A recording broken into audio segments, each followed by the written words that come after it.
Your boy Vicious here, back again with another video. In this video, guys, I'm going to be showing you how to go ahead and take off the old display from your Honda Civic 2016 models and older. Today I'm going to be working with the 2017 Model LX, and as you can see, the screen is just way too small and it really does not fit a car that is in the 2017 model. So the first thing you actually want to do is go ahead and disconnect the battery, and you can do that by turning off the negative terminal, which is the black cable right here.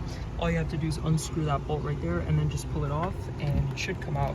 And this is just so that we don't short anything out in the car or blow a fuse or anything.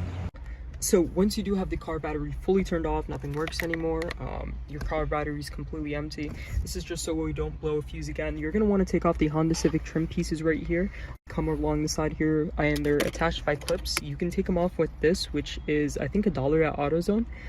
If you don't have it, you can use just a very hard plastic card, but I really do recommend this. It makes the job 100% easier, especially with the Honda Civic. The clips are a bit harder to get into, but basically what you're going to do is slide it in between the crease right here and just unclip them one by one. It does take a little effort, so don't be scared to really pull too hard, but you're going to slide it underneath here and just wiggle it out, and then there you go, it comes off. And you want to go ahead and take off both sides of it if it's out of your car, and it comes out like that. As you can see, these are the clips that go inside, and you're basically good. So you're going to go ahead and do that on the other side. Once you do eventually have that off, you're going to want to pull out the AC unit, and that's just by grabbing it from underneath and pulling out. Make sure to use two hands, one on each side.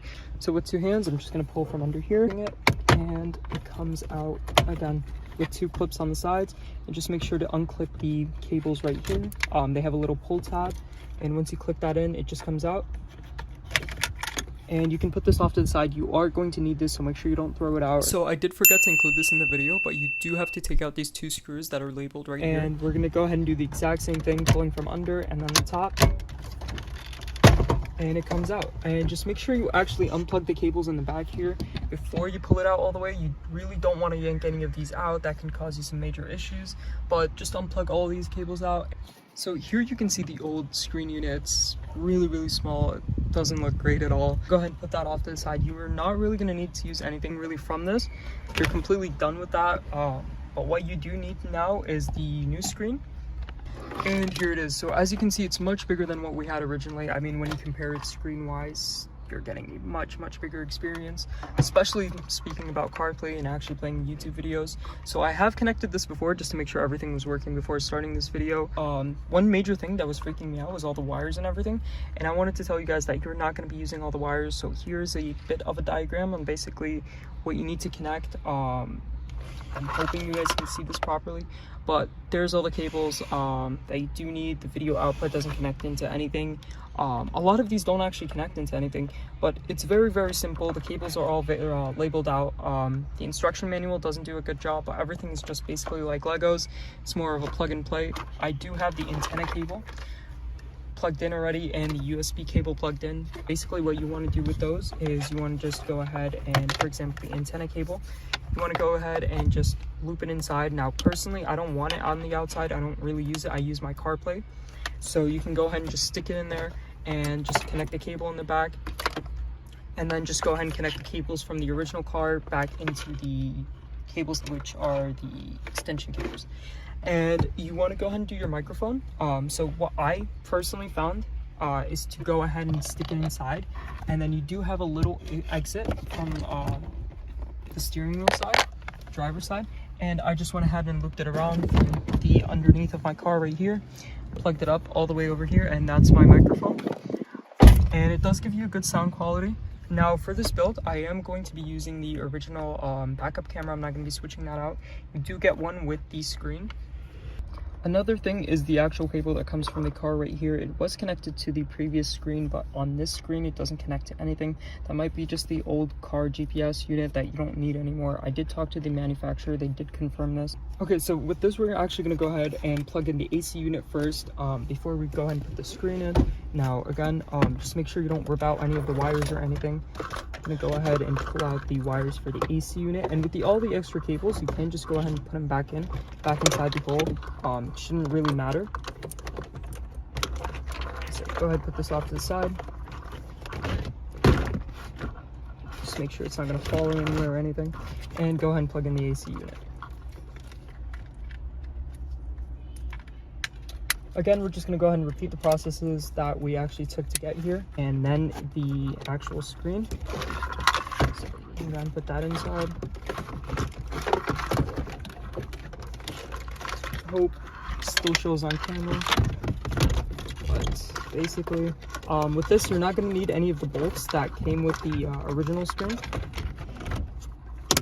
Go ahead and plug that in, and then we're just going to make sure all the cables are actually tucked away inside and not on the outside. Once that's done, you should be able to just go ahead and push it in.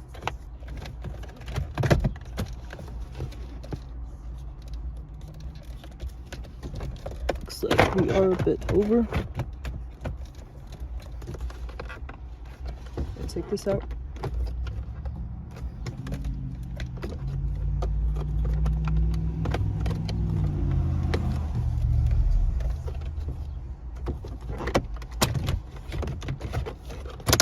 And there we go. We now have the screen fully installed.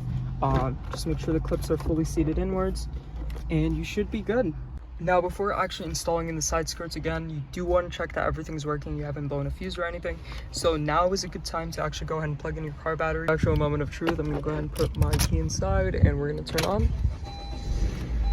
Car fully functions, everything's on, and the screen should turn on right there. And there we go. So we have a successful installation. We still haven't tried out everything else, but the car turns on, the screen turns on. We're at a good start here. And here we have the screen fully functioning. As you can see, it'll tell me which door is open or which trunk is open. For me, the trunk is currently open right now. But one thing you do want to do from the get-go is actually go ahead and connect your phone to Bluetooth. You can go ahead and do that through settings. So the music thing did bother me at first. I did feel like my speakers were a little different. Music was all cloudy up, and especially with a car, that is what you're going to be doing most of the time. So the one thing that I found to help is to go into sound effects right here, and you're going to go ahead and turn off hi-fi and set it to custom. And that should fix most of the issues there with the sound system. Other than that, you have a screen, you have a car, and to go ahead and connect to CarPlay, all you really do is go ahead and click phone link. And now my phone's actually connected to what I'm recording. It'll say connecting, and give it a couple of seconds and it should connect. But again, you do need to go ahead and have Bluetooth connect. It's much brighter in person than it does look on camera. You can go ahead and turn on your maps. It is going to show my location here, so I am just going to go ahead and lower it. But you basically have everything. You can go ahead and text, call from the actual display itself. Everything works here, and the microphone records your voice, and you can use Hey Siri. I'll just go ahead and install those side skirts for the Honda Civic, and you are basically done. You have everything installed. It looks stock, it looks nice, and you have a brand new screen.